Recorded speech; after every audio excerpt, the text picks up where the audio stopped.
Hello everybody, welcome back, I want to say, to Cartridge Quarters, episode number 9 after a 2-week hiatus because someone decided to go on vacation and get COVID.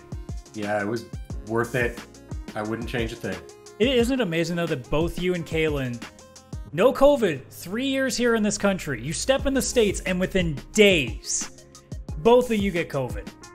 Yeah, I mean, I was in a place where they're definitely, like, outside of where I was. If you went, there was definitely certain areas where the vaccine wasn't exactly, like, a good thing, I guess. They frowned upon it. According to the t-shirts I saw. The devil juice? Yeah, I saw the anti-vaccine t-shirts. So I think it checks out that I got COVID there. Yeah, it's not. Is it really that surprising that you went to you went to Florida? Yeah. And got COVID immediately. What a surprise! I'm more surprised that Kalen got it in Hawaii, but he also, I think, passed through like Chicago and such, so he still went through like major areas in the States. Also, Hawaii's vacation destination is natural. I guess that shouldn't be that surprising that you get stuck on a metal tube with a bunch of people and somebody's going to probably have it. Yes. In Florida's defense, I went to Disney World and there was 10,000 people surrounding me at all times, so it was going to happen. I'm just going to let you know, just because they say it's a magical place doesn't mean it's magically protecting you. No, there wasn't. And also the Star Wars stuff, the Force was not with you either because the Force couldn't stop COVID. So clearly, all of this magic at Disney and in the Star Wars universe, total bullshit. Yeah, no, the COVID was allowed through the doors. They had metal detectors and stuff, but no COVID detectors, I guess, you know? You know. That's all right. It checks out. You can throw a lightsaber at will and have it come back to you like it's a boomerang, but protecting against diseases. Of course I can, because I had the lightsaber build. Ah, yes. I did the whole thing. Worth it. So basically, you fell to the dark side on behalf of Darth COVID. Got it. Yes, Darth COVID. Okay, I love that. That's my new favorite thing. But otherwise, how have you been the last 2 weeks? Have you been playing anything interesting? Something that's almost retro, so close that I know is a big thing for you because you've been talking to me about this game for years, Mass Effect. I finally played. I know it came out in 2007. It's not. I was gonna say it's gonna get there eventually. Yeah, it's only about 5 years away, which is what's crazy. But yeah, finally played it and was blown away. And that's just the first one, which everybody says is like it's the slowest one. It's the slowest one. It's like their first one. They're still finding their footing, like Uncharted 1 versus, say, Uncharted 2 and 3. Obviously, the first one was the slowest one, and if this is only going to pick up from here, my mind wants to play the second one. And you're getting all the DLC in 2, so you're getting Lair of the Shadow Broker, which is, quite frankly, like, I think the best DLC, period. Wow. That's high praise. It's a fantastic addition to it. And you won't know any difference because it's all going to be part of the game to you. So you're going to be like, what part of it was it? The really cool part. And you're like, which one? Yeah. When I did the first game, I beat, I went to an Uncharted planet and I ended up beating something and a trophy popped because I'm playing on the PS5. And I'm like, huh? And I checked and it was for beating the DLC of the first game. And I was like, I did the DLC of the first game. Exactly. I just ended up doing something. It was the one that's with the crazy asteroid. Thing. Like, now that they've packaged it all together, it all actually feels like the same. Like, it's all meant to be there, which, you know, in hindsight, it probably would have been, but money. Yeah. Money, yeah. But it shows how good their DLC actually is. That it actually just feels like you're still in the game. Not like some games where it's like you clearly have to select the DLC from the menu. And it's like 3 years after the main event of the first game. And all that kind of stuff. Like, it's actually just they're all tied right in. Like it's something that you've been doing the whole time. Yeah, so I've been doing that. And my mind blown. Like, how I didn't play this before, I don't know. Yeah, I mean, as for me, like I said, the old Destiny 2 bug, I finally got into Super Mario Odyssey, so I've finally gotten through to some bit of the Switch library, which has been long overdue. Yeah, it is. And again... And you liking it? Oh, it's fantastic. Like, I know, color me shocked that a mainline Mario game is good. I know, who knew? Who knew that existed? Yeah, very true. Which is very apropos, considering this entire episode is going to be about its competition, or, well, I guess say lack thereof, because it seems like it hasn't been competition for a while now. Yeah. So before I talk about Sega and all of its atrocities, I did want to just briefly mention, of course, the announcement that the Mega Drive Mini 2 is coming. So basically, they're just taking the initial Mega Drive Mini and now adding 10 other games to it. Basically, almost like they're adding CD to it. Yes. Which, it's definitely that. you're not gonna lie, the fact that they're reissuing this thing and it's actually just coming with a decorative extra piece that looks like a Sega CD, I'm like, that is so pointless, but I appreciate that. Yeah, that is so good. All it needs is the 32X in the Mega Drive 3 edition. It's got the 3DX or 32X like on top, pushed in, but still with the CD piece, like it's becoming the transformer that was the Sega Genesis by the end of it. Now, granted, like it's not like they're adding 10 games to it. It's not going to change that much. I mean, Sonic CD's in there, Virtua Racing is in there, but there's other small things like Bonanza Bros, Thunder Force 4, Fantasy Zone. So a lot of it's like even stuff that we maybe haven't. I don't know if the full list of the games is even games that we've all had here. There's a good chance that some of these are only released in Japan. So you at least get something neat like that where there's something else to it. But, like, I guess it's the one thing that, you know, we can expect. Because I think I also saw a story not too long ago that they said it would just be way too expensive to do, like, a Saturn or a Dreamcast version of that. Yeah. Which is a shame. But, you know, it's not like there's other ways where you can sail the seven seas and find other ways to, you know, be able to play it with a Raspberry Pi or anything else. So. Oh, yeah, exactly. There's plenty of ways to play it. I think it's more just...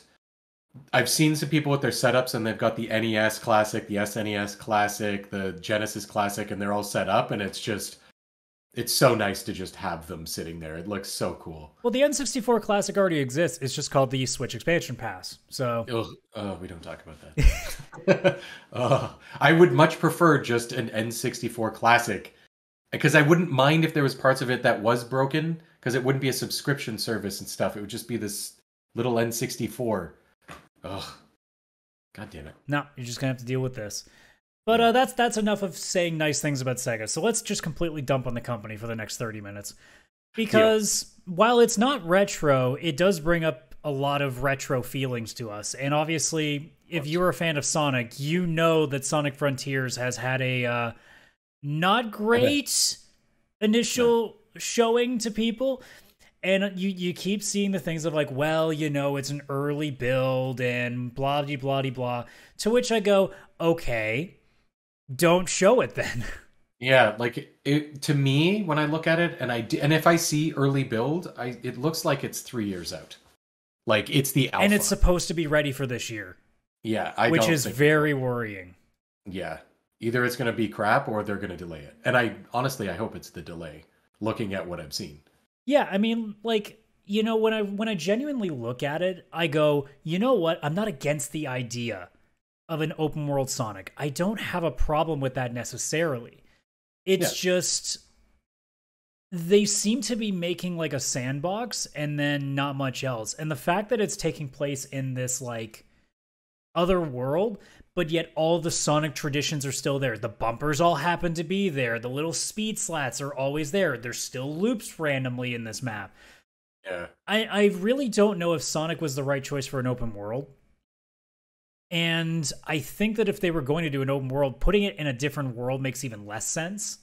Yeah, like make it a Sonic-based world. Like, what's the problem with just an entire Green Hill like area?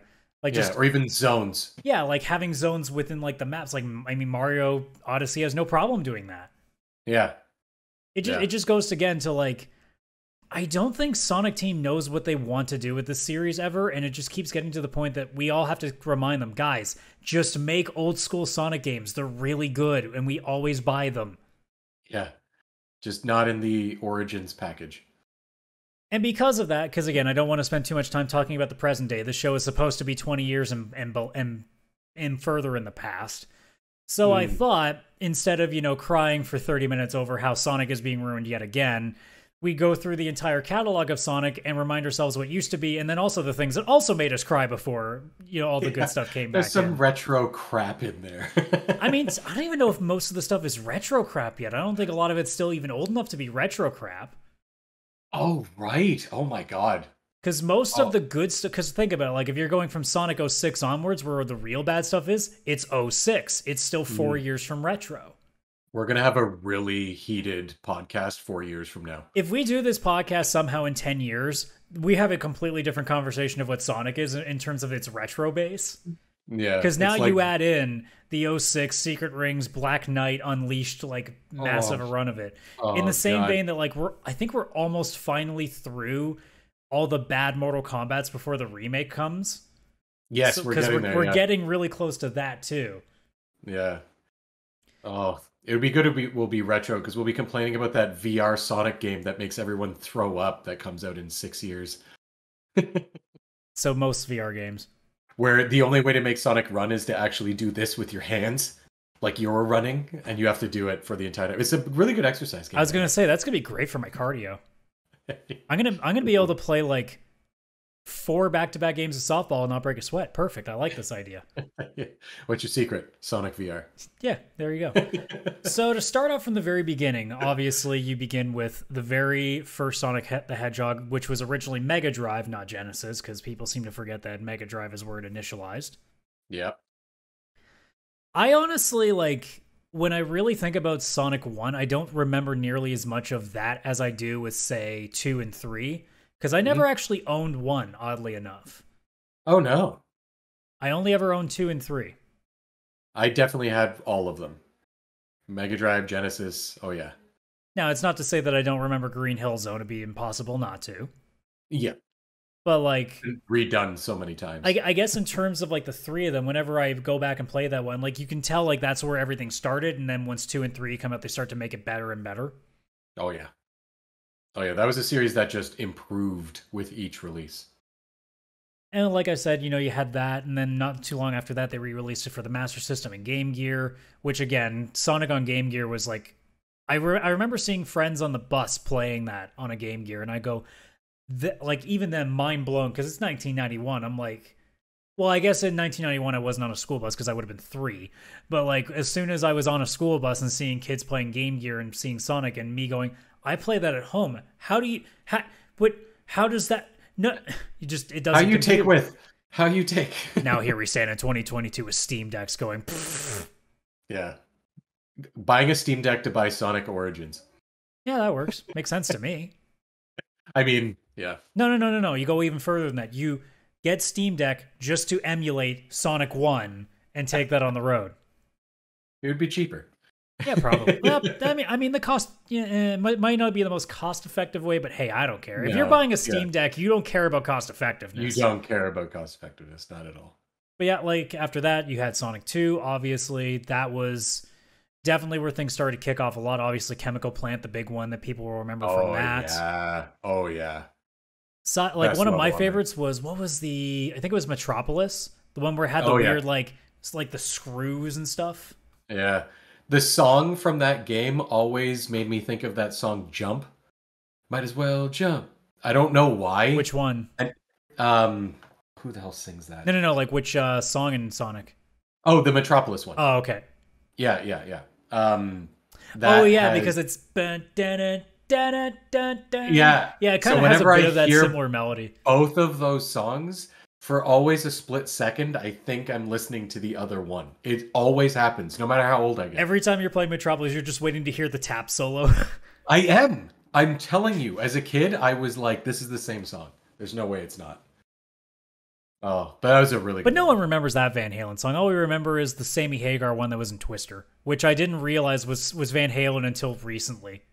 I didn't know that until today. Thank you for introducing me to that. Yeah, the song that they play at the end when after the tornado and somehow hasn't killed them when they were strapped to a pipe. Yeah, like with the belt. Really strong belt. That's Sammy Hagar Van Halen. I did not know that. I know the song, but did also not know funny story, because this is before 2002, so it is retro, goddammit. It counts. That song is the reason Sammy Hagar left Van Halen. Twister ruined. Because he was on, like, they were on vacation at the time. They were taking a hiatus off tour, and then all of a sudden, I guess they got the call to do the song, and they said to Sammy, like, hey, we're doing this thing in the studio. Can you come in and do it? He's like, bro, we're on, like, vacation. Like, can it wait until after we're supposed to be back in the studio? They're like, no, get the fuck in here. So he left after that. Wow. So it's all your fault, Helen Hunt. You know what you did. Yeah, I have always blamed Helen Hunt for everything. Everything. As you do. I thought on this show it was Sega and Square's fault, but I guess we can add Helen Hunt to the list. Yeah, it's also her.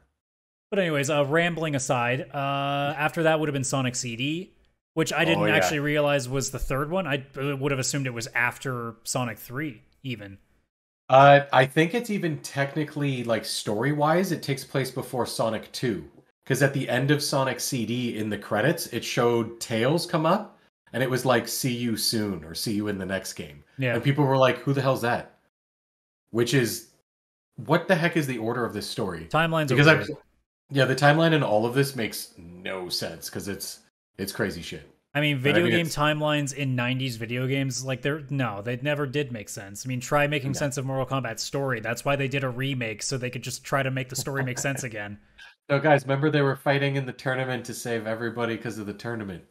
Yeah, it Yeah. wasn't just, we wanted to see people's spines ripped out. Yeah, it was just how much violence can we No, put there in a was an single actual story, sort of. yeah. And then Oh, again, like 3 actually doesn't come up for a while, which is interesting. I didn't realize all these games came before it. So next up would have been Spinball, which obviously like best pinball game there ever existed. oh yeah. That's when Except for the one pre-installed on your Windows XP computer back in the day. oh, that was so good. I love that one. Sonic Spinball though showed you can do a side game and actually make it very interesting. Because it was very much not traditional Sonic. It was him basically in a pinball machine. And it was fantastic. And Sure, it probably was the really best music in the entire series. oh, the music in that one. That first level will be in Toxic my Cave head. is so good. Yeah. Like Oh yeah. everybody wants to talk about how it sounded like Michael Jackson had a part in Sonic 3. You could have made the argument that Toxic Cave started that. Yeah. That definitely had the vibes going on with that song. Yeah. And also that game had a lot of references to the Saturday AM cartoon. Yeah. There was like a side game which was just more pinball, and you actually freed characters from that cartoon, Yep. like Sally Squirrel and Rotor and all that kind of stuff. Crazy stuff. Loved that. After that, we had a couple that I never actually did play. Sonic Chaos for the Game Gear Master System, which I never even knew existed until I saw the list. I knew of that one. I think I knew a kid who had it on their Game Gear and played. I didn't have my own Game Gear, but I knew that one did exist. And then Dr. Robotnik's Mean Bean Machine, which I never played. Oh, dude, that is a really, really good Puyo Puyo game. And when I got the Sonic and the Sega Genesis collection on PS3, that was the very first, that collection is the very first platinum I ever got in my entire life. And the hardest achievement was to beat the last level of Dr. Robotnik's Mean Bean Machine on like ultra difficulty. It was the only hard trophy. And I don't know how I did it because it was a thing where my screen was full. Got one line of beans, and when they fell, it just caused this chain reaction that cleared my whole screen and destroyed Dr. Robotnik.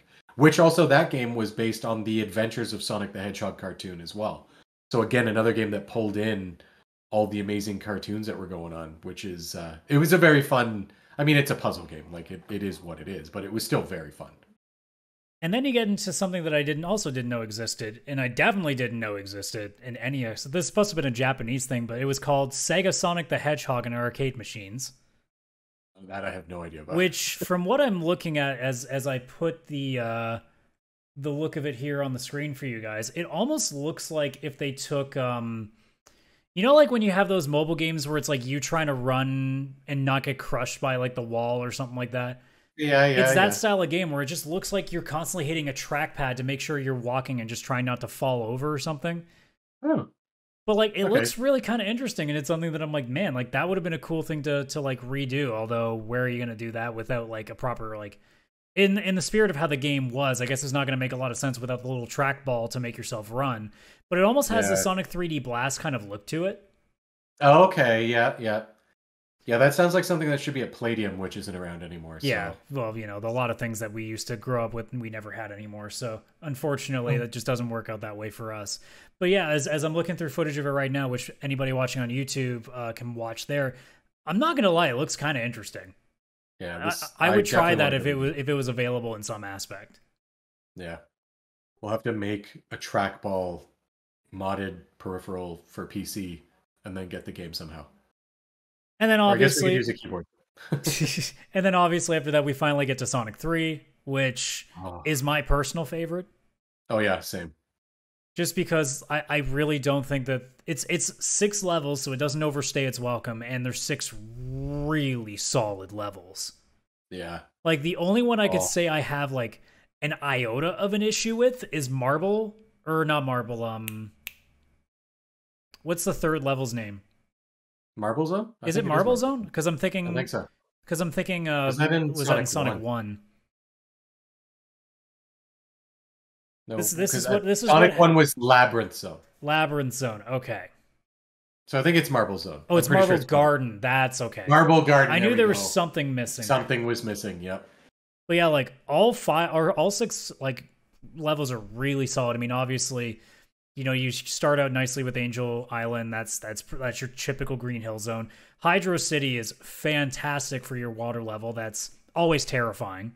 Yeah, normally water levels suck, and this one didn't. Marble Garden's got the gimmick with obviously the little top thing that you try to spin on in the air. Casino Night is the douchebag level where you just constantly get confused by what you're trying to do. Oh, Ice yeah. Cap Zone is the last little pickup before things Oh. get really, really crazy. And then Launch Base is just like, all right, I hope you learned everything because it's coming at you hard and fast now. Yeah. Oh, And that honestly, the Ice best Cap- boss in all of Sonic, in my opinion, the Big Arms. Oh, Big Arms. Yeah, that's probably the greatest boss in any kind of 2D platformer. And again, since we were talking about the music, like that is probably like if as a kid you ever wanted to be scared of a boss, that music did a goddamn good job of it. Yeah, and it turns to night as the boss shows up Yep. too. It's like right after sunset. Oh, cinematics before cinematics, man. And then not too long after that, which was crazy to think about how fast these two were apart each other, Sonic and Knuckles, which I guess you could say is like the literal like physical expansion to it. Yeah, it was like the first DLC. It was like 9 months after Sonic 3 too. It wasn't very long. They both released in No, the same 6 year. months? Yeah, it was like February or March, and then the other one I think was October. And like even then, like just the idea of being able to plop, like again as a kid, mind being blown when the idea of just opening up this flap on the cartridge and putting in games I already own into it, and all of a sudden it's a different game. Yeah.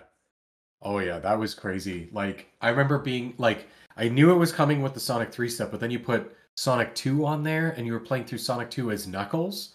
And even putting the first game in there and you could just do like 1,000 levels of that sphere game, the red and blue spheres. Oh, that was like hours upon hours of my life just putting a different game on Sonic and Knuckles and playing through it. Hours. Yeah. So we're gonna now rush through a bunch. Let me know if you actually remember any of these and you want to talk about them. But I don't recognize a lot of what's on the list here. Yeah. So we had Sonic Drift on the Game Gear, Nah, I didn't really play that. Sonic Triple Trouble also on the Game Gear. That one was with Knack the Weasel. That one was pretty cool. I've never even heard that before, and I'm like, that sounds like a Sonic character. It is. He was a weasel. It's no Big the Cat though. No. Oh. After that, Tails Sky Patrol also on the Game Gear. Apparently, the Game Gear was just rife with Sonic. The Random amount off of Game games. Gear Sonic games, as a kid who was obsessed with Sonic, I was really upset I didn't have a Game Gear. I was really upset because there was so much on there. And then you get the 32X for a second with Knuckles Chaotix. The amount I wanted a 32X so bad when they announced all that. I was like, I'm getting Knuckles Chaotix. I'm glad I didn't get the 32X in the end because it appears it was a giant waste of money. But Yep. still, Knuckles Chaotix. I still want to give it a try. But enough about the 32X. We're back to the Game Gear for 3 more games. Tails' Adventure, Wow. Sonic Okay. Labyrinth, Okay. and apparently Sonic Drift needed a sequel. Oh, right. There was a Sonic Drift too. It's funny. I know most of these games from the Sonic the Hedgehog comics that were done by Archie Comics. Yeah. Because they would always have like a special, and it was like this series of comics are going to be based on Tails' Adventure from the Game Gear game. There was always like some sort of a tie-in where they went through it. That's the only reason I know most of these. And then finally, we go back to games that we kind of recognize. Sonic 3D Blast, obviously. Yep. Yeah, that Which was a fun one. I played, and I wasn't too big on it, honestly. It definitely didn't have the same love and like. It also looked off, I guess, would be the best way. It Because, was I mean, you got a the little off, vibrancy of what the original games do, and then this one seemed to be a lot more like... I mean, it's the same way of like a lot of games where they make that 3D bit, aside from like, you know, Mario and such. Like Bubsy had the same problem, where just things don't look that lifeful. Yeah. Yeah, it didn't transition into 3D quite as well. And then Sonic, of course, beating so many crossover games or games that just turned themselves into fighting games. Sonic the Fighters was all the way in 96. I didn't realize it was that old. Yeah, that game is such a meme. It's just like it's so weird. It's just like why did you make this? It's Virtua Fighter. Like it's just And then my personal favorite of an off game, Sonic R, which is actually a really not that great, but like you can't get past from "Can You Feel the Sunshine," which again song is so in iconic. typical Sonic fashion. Here is a song with a title and lyrics that just sound like a concoction of English words put together. Yeah. Like every Crush 40 song. Oh, Crush 40. God, Sonic R was Crush 40 before Crush 40. Yeah. Yeah, I've definitely never played the game, but I've listened to that song probably 200 times. It's just, you have to. You have to. And then finally, we get to the point that, some people could argue it was starting to go downhill when they started making the full 3D change. Obviously, Sonic Adventure, which I've played. It's all right. Like it's not bad. It's not until we get into like the really like post Sonic Adventure 2 era of Sonic that it starts getting bad. Yes. Like as soon as we leave 2002, when we're out of the retro stage, that's when it's going to start getting bad. Yeah, we're lucky we're just still in it. Yeah, thankfully we're still in the age of Sonic wasn't shit yet stage. Yeah. Yeah, because like Adventure, I saw what they were trying to do. I actually really like Adventure, but it's more campy. The reasons I like it, like it's kind of corny. With like the bad voice acting. Yeah, with the bad voice acting. Like there's, like the Robotnik stuff, the random crap that he just randomly says. You can't listen to like an SGDQ or AGDQ without people yelling in the audience stuff that Robotnik says. Oh, it's yeah. just so funny. And then Big the Cat. Oh my gosh. And then, Froggy. Froggy. Like, oh my god. I could do that for hours. And then like okay, we'll do an entire show in Big the Cat voice. All right. So the next game on the list was Sonic Pocket Adventure for the Neo Geo. I definitely didn't play that, and this is definitely, I guess, after the Dreamcast died. They're like, let's try and do the Neo Geo. No, not quite yet. This is like in between. Oh, that's a brutal idea. Because apparently there was also a game called Sonic Shuffle, which I have never heard of on the Dreamcast. No, I don't know. And I now need to research because I need to know. Because all I see in the image is what looks like a wheel. So I'm like, is this like some sort of like Pokemon Stadium minigame thing? Maybe? Is this like a Mario Party Sonic game? Shuffle. It's 100% a Mario Party Sonic game. That's crazy. I would have actually loved a Sonic Mario Party game. Now, I don't know if there's minigames. I'm trying to figure it out. I'm assuming there is. It's just any footage that I'm trying to find of it. It's showing just like board game or like cutscenes and stuff. I'm assuming it's like a Mario Party setup. Also, the graphic style is very weird because like it feels like they did cell shading with stuff. So it actually looks kind of neat, but at the same time, it doesn't gel with the other stuff in the background. Yeah. So that was a weird decision. I definitely need to have a look at that because, I mean, what would I play it on? I'd have to, I guess, emulate it. Yeah, probably. Yeah. I mean, are you going to go buy a Dreamcast and then pay? You know what? For the fun of it, what's Sonic Shuffle going to cost you if you want to buy it? Probably more than I'm willing to spend. Let's see. This is not helping. You got to give me stuff faster, guys. Not helping. Sonic Shuffle price. There we go. That's what I want to see. Yeah, like 50 plus. Just for the disc. Okay. I remember after the Dreamcast was like pulled from shelves and discontinued, I bought it from GameStop for less than that in like 2002. So I don't think I'm going to pay that much for Sonic Shuffle. That's a shame. Yeah. And then to cap off, I guess, the retro years, you have Sonic Adventure 2 in 2001 and then Sonic Advance in 2002. So that would be where like the retro cap ends. And then you wait until even 2004 Sonic Heroes was fine, but it's not until you get into like 2005 where you get into Sonic the Hedgehog, and then 2006 was Sonic Riders, and then you get into 2006 also with Sonic 06, and that's when it just goes boom down in quality. When it dies. Oh, Sonic Riders. I actually used to have Sonic Riders like gaming nights with people where people would come to my house and we would do Sonic Riders like tournaments. And it was not a good game.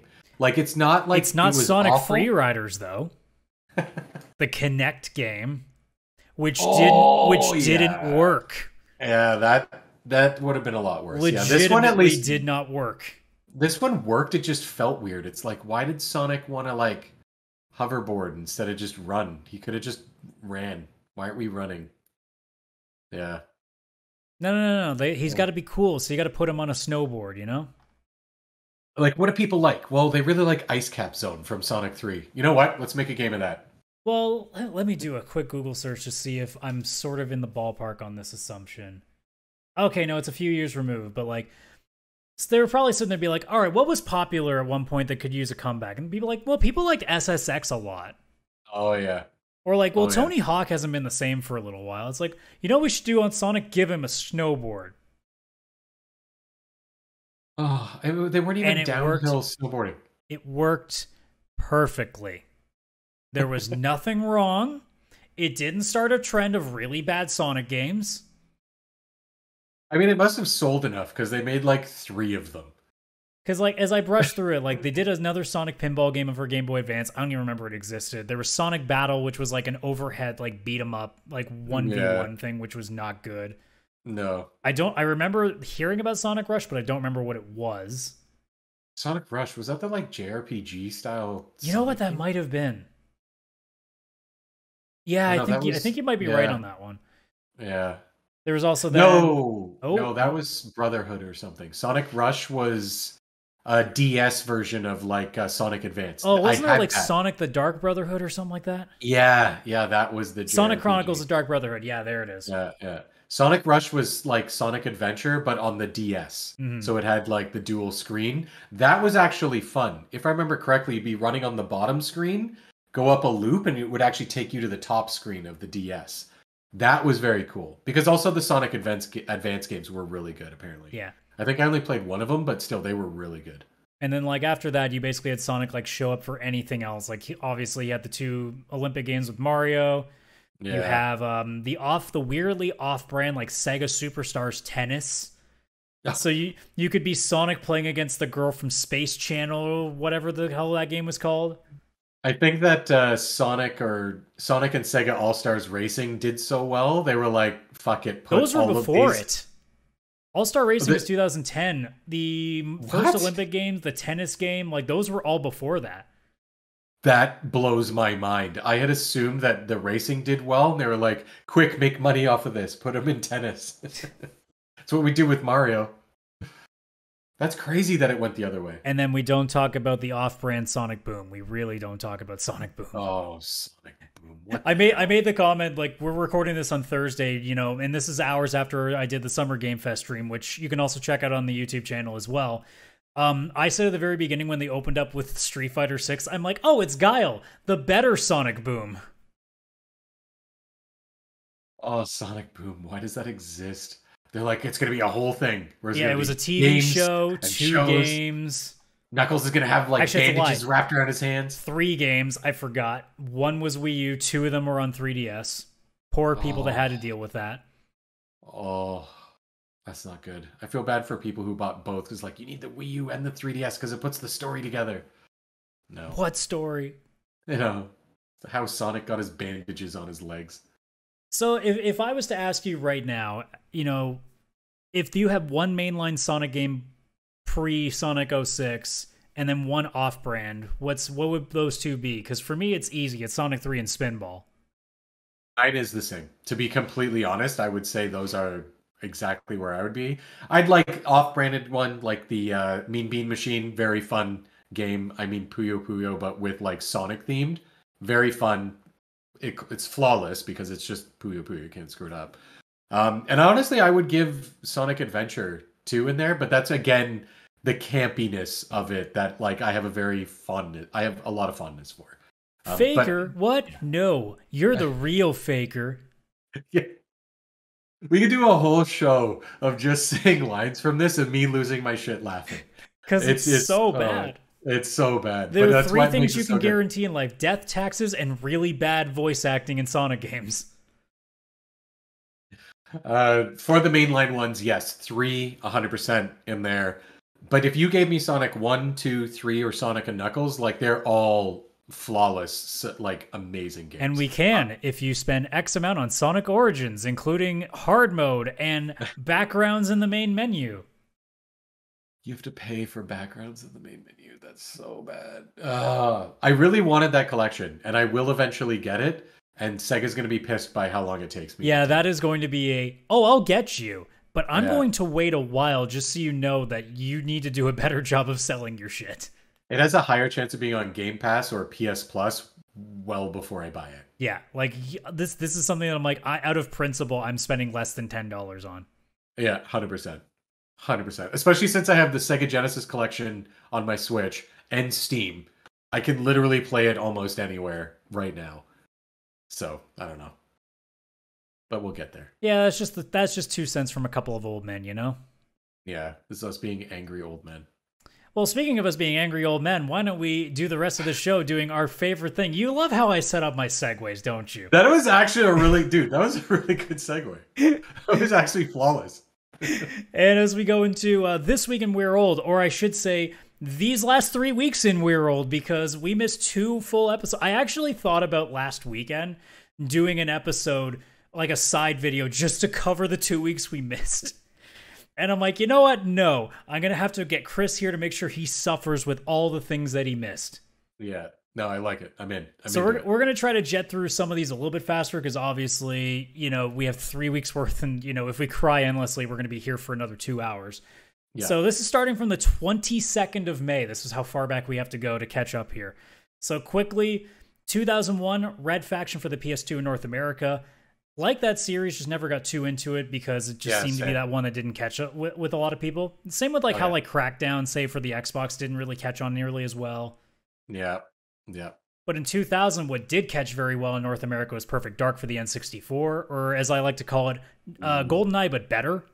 Yeah, that's definitely the better GoldenEye. And we will see you potentially next week if the rumors are true and we are seeing a GoldenEye remake on Xbox. So that's expected to be on the Sunday showcase, which I also will be streaming at 1 p.m. Eastern, I believe the start time is on Sunday. So check out twitch.tv/csradical for that. I usually stream on my solo channel for that because we don't really have a Twitch thing going yet. Also, Streamlabs does not like me having multiple Twitch accounts on one program. It hates that. Oh, interesting. Otherwise, 1993 Final Fight 2 for the Super Nintendo in Japan. Mm-hmm. Always solid games. And then last but not least, 1980 in arcade machines in Japan, Pac-Man, also known as Paku Paku. Oh, Pac-Man. Before you were born and slightly before I was born. All I remember is there was a donut, like really, really old donut cafe, like right next to my apartment where I used to live as a really, really youngin'. And they'd have a Pac-Man machine right in there. And I didn't care about the donuts. All I wanted was to play Pac-Man. Oh, yeah. Classic. The 23rd, only one game. This is my personal bit. 2002, worldwide for arcade machines, Guilty Gear XX, which to this day, until I play Strive, because Strive continues to look really, really good, but this, in my opinion, is the best Guilty Gear game there is right now. Wait, this is 2002? The series is that old? I did not know that. Guilty Gear has been around, I think the original was like late 90s. Let me check. That blows my mind. 1998. That blows my mind. I thought that you would have told me like 2009 as the first one, and I've been like, yep, that makes sense. Yeah, and it's crazy too, because that makes me also feel old in the fact that I've been playing Guilty Gear games for 20 years, because I pretty much got Guilty Gear XX almost as soon as it was released, because I used to get the old PlayStation magazine. And they don't normally give fighting games high ratings. And when I saw that one get an 8.5, I'm like, whoa, that's high for a fighting game. That must be a really good fighting game. And I got it, and I'm like, this is amazing. Also, the fact that it's just littered with metal music. If they're, again, soundtracks, if you want to talk about great game soundtracks for fighting games, nothing tops Arc System Work games, and Guilty Gear always brings it. Dang. I got to play this series. I've never even touched it. Well, but I can tell I'd love it. I think I at least have XRD on our console share, so you at least have access to one of them. Ooh, okay. I'll give it a go. Let's see. May the 24th in Europe, initially released in July 19th of 2001 in Japan, Final Fantasy X. What can you say about that? Probably the last good Final Fantasy. Yep. This was definitely a Europe day. This everything here is like all massive Europe stuff. So 2002 was Super Smash Melee for the GameCube in Europe.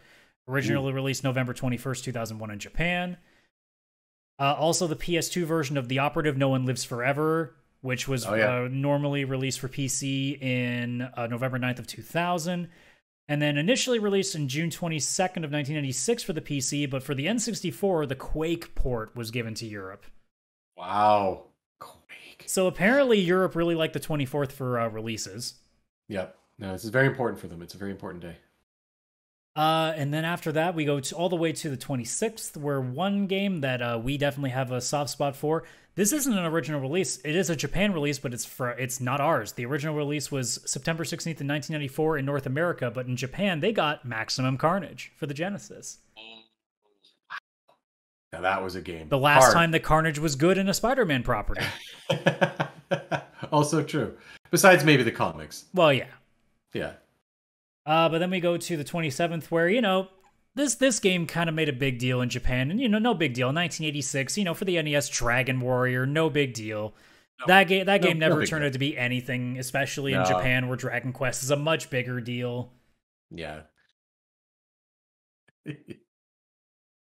Then we go into the 28th. There's a few here. Do you remember Lost Kingdoms for the GameCube?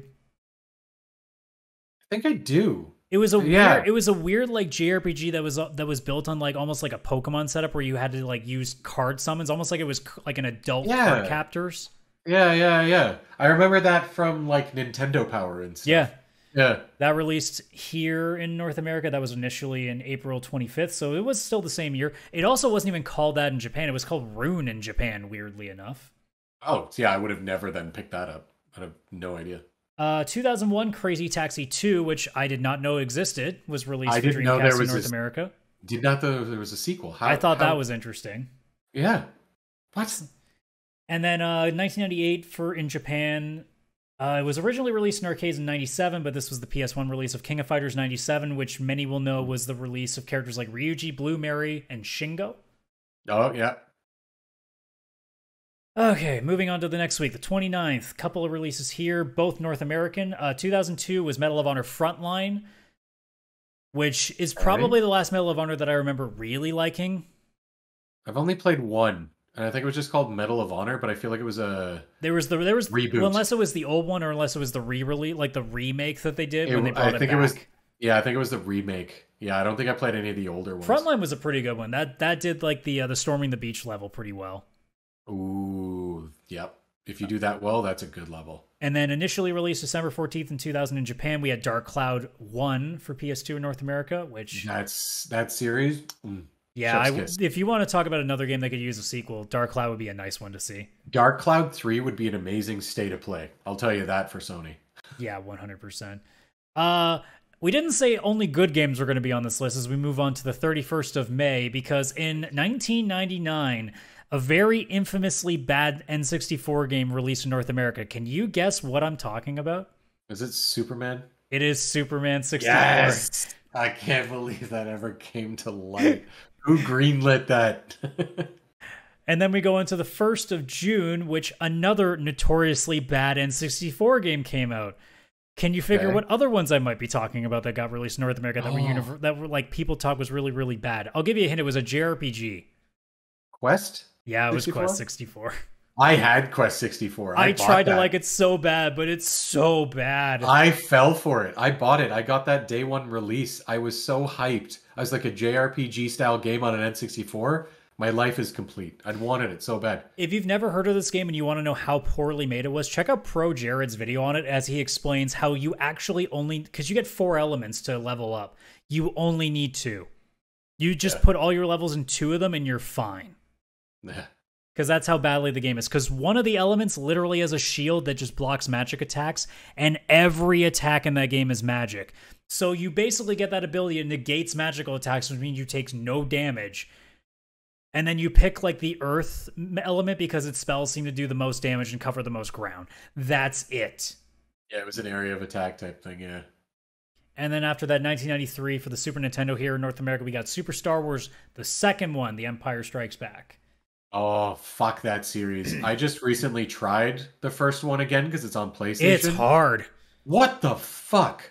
I got as many trophies as I could, And then I was like, I'm never touching It this is again in my life. so hard. It's so hard. There's no way I would It's try any of Star those Wars sequels. Contra. Very well made. It's not like when you die, it's like, oh, this game is poorly made. No, it's No, just it's really just fucking hard. hard. Like, what the fuck? Luke made this so much easier. June the 3rd, only one release, kind of a big one, although we didn't know what the hell it was back then, because in 1986, for the NES in Japan, Super Mario Bros. 2, the actual Super Mario Bros. 2, not what we got, which was called Doki Doki Panic with a reskin. Yeah, No, the actual got, Super Mario 2. Lost Levels that we got later. God, that is also pretty hard. Yep. Yeah, that is pretty tough. June the 4th, only one release. This was a European release, originally released in North America in May 18th of 1999, but also, like, basically a few weeks later in Europe, they got Star Wars Episode 1 Racer for N64 and PC. The only good thing about the first Star Wars movie. Yeah, pretty much. Pretty much. Pod Racer was pretty good. And now we're finally caught up. We are on the current week now. So now we can slow down and enjoy this a little bit. So, Sunday, June the 5th. I shouldn't say Sunday, like it makes any sense. Not like every day these games got released was a Sunday. We got 3 games on this list. First one, Digimon World 3 for PlayStation 1 in North America. Digimon World was a very underrated JRPG back then, and now they've kind of gone away from the JRPG part of it. Digimon World's now become almost like a... Either it's like a hack and slash or like whatever the new one they're trying to make now, where it's like survival-ish and kind of weird. Yeah, I didn't know that they'd switched the genre around on that series. That's a weird decision. They make strange decisions like this. We just mentioned it earlier. Also, 2002, Medal of Honor Frontline was released in Europe. So that was your release. So like a few days later, because it was the 29th of May for those who just lost track. So 6, 7, 8 days. I can't remember. Math is hard. And then a definite favorite release for people in 1995, Super Nintendo game in North America, released initially in Japan, August 27th, 1994, originally called Mother 2, but known here in North America as Earthbound. Wow. Or for those uninitiated, the game that Ness is from. The game Ness. Yeah. They know him from Smash Brothers. I mean, that's how I got introduced to Earthbound, but I mean, that was like 1998 when Smash Brothers came out. Yeah. So I wasn't that far behind compared to people... It was always funny, like, seeing a couple of those characters. Like, I didn't know who the fuck Captain Falcon was. Oh, true. I knew who he was because... I was like, this guy is really dumb because he just keeps yelling Falcon Punch over and over again, and now it's like a meme that we all can't forget. Yes, that's true. Also, everyone knows what attack you're about to do. They can hear you. June the 6th, 2 games here. 2002 for the Xbox in North America. Obviously a very legendary game. Elder Scrolls 3, Morrowind. Or, as I mistyped on my list, Morrowing. I want that one. I want that edition of the game. that sounds like if they took Skyward Sword and mixed it with Morrowind. Oh, yeah. Yeah, it does. But speaking of Zelda, also, the other release on this list, released in Japan in 1993... for the Game Boy, Legend of Zelda Link's Awakening. Such a good game. And how that fit on a Game Boy is pretty crazy. Yeah, pretty insane when you think about what that game was back in 93. Yeah. Basically putting like a Link to the Past level game on a Game Boy, especially before Game Boy Color too, no less. Yep. 4 bits. Whatever that means. When you think about it. Yep. I just looked at my list. I had 2 games down for the 7th. They're both after 2002. What was my brain doing when I made these lists? Not thinking. I actually did this for a bunch of... I think I just messed up for a couple weeks. Okay, so apparently not that much came out in the old days for some of these dates. So we move all the way to the 10th of June. So we're almost caught up. Only 1 game came out. It's kind of an important one. It kind of is. So it was initially released in February 6th of 1991 for arcade machines, but then it officially released to the Super Nintendo, where we mostly know it from, in Japan on March the 7th in 1992. But here, June the 10th, 1992, in Japan for the Super... Okay, hang on. My dates are crossing over. It was... So if I'm correct in how I wrote this, it was initially released for arcades in North America first, and then got the Japan arcade releases in March 7th. That's what my list seems to suggest. But for Super Nintendo, on this day in 1992, Street Fighter II: The World Warrior. Oh, wow. Wow. When you were talking about arcade, I'm like, what's this gonna be that was in arcade for it? But yeah, no, that makes sense. That makes a lot of sense. Wow. The amount of time I played that on Super Nintendo. Because I Holy had crap. Super Street Fighter 2. That was the one that I played a bunch. Yeah. World War, I think that's the one that my buddy had. It's hard to tell, actually. There's so Because many there were a versions, few, but like even back then, Street Fighter 2 had a bunch of versions. yeah, Street Fighter 2, Super Street Fighter 2, Super Street Fighter 2 Tournament Edition, Street Fighter 2 World, like, yeah, there's so many editions. They were doing the Street Fighter re-releases long before we thought it was a gimmick when they started doing with Street Fighter 5. Yeah. Capcom hasn't changed. And Weird. then, even though it's Thursday as we're recording, this is released on Saturday. So on this day, as this show has been released, we have 4 games. Actually, I should say 2 games, and then 2 really important moments in gaming. One of them, not as much, but one of them is pretty big. In 2002, EA officially acquired Black Box Games. Now, for those who don't know, Black Box Games is where you saw a lot of the old school, like, arcadey sports games like NHL Hits and NFL Blitz. They also did games like Need for Speed Underground, and the more recent thing they've been doing is Skate. Oh, right. They're still doing Skate. Which we are still waiting on an official announcement, like an official, like, full-on gameplay trailer and release date announcement for the newest one. Yeah, yeah. 2001, Dang. Game Boy Advance in North America, originally released on March the 21st in Japan. F-Zero Maximum Velocity. Ooh, nice. I played that a bunch on Game Boy Advance. Game Boy Advance was my last, like, real heavy handheld thing, because back then I didn't drive myself.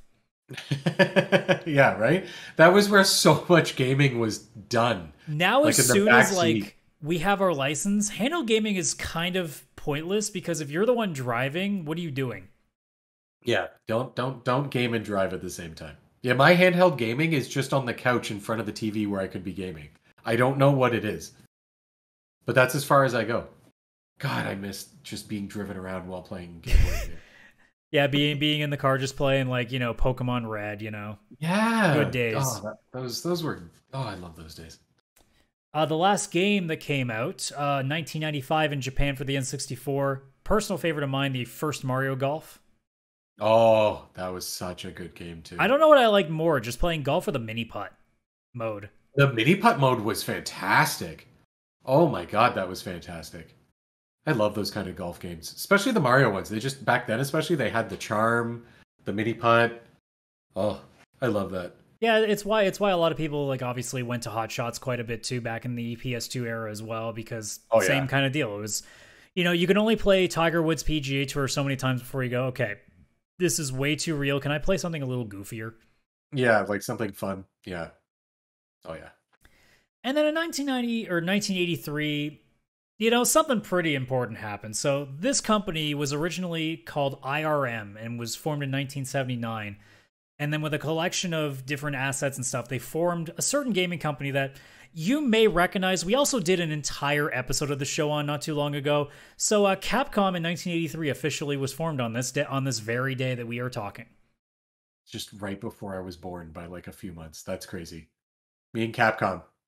And, you know, Capcom, you know, known for making absolutely nothing. Nothing. I don't think they've made a game yet. I think they're still working on it. Yeah, you know that Mega Man thing, nobody really thought much of. Resident Evil, who's ever heard of it, you know? No, Street Fighter, Monster Hunter, no, those don't ring a bell, you know?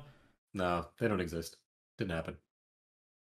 Although I did see in the Summer Game Fest, they got their new arcade collection where they're going to have another 30 games all bundled together. Most of them being obviously Street Fighter related, but other things like that. Yeah.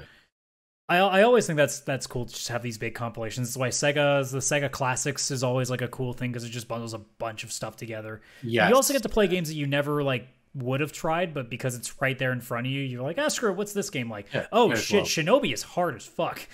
Fuck Shinobi. Such a good game that's so hard. So hard. What the hell?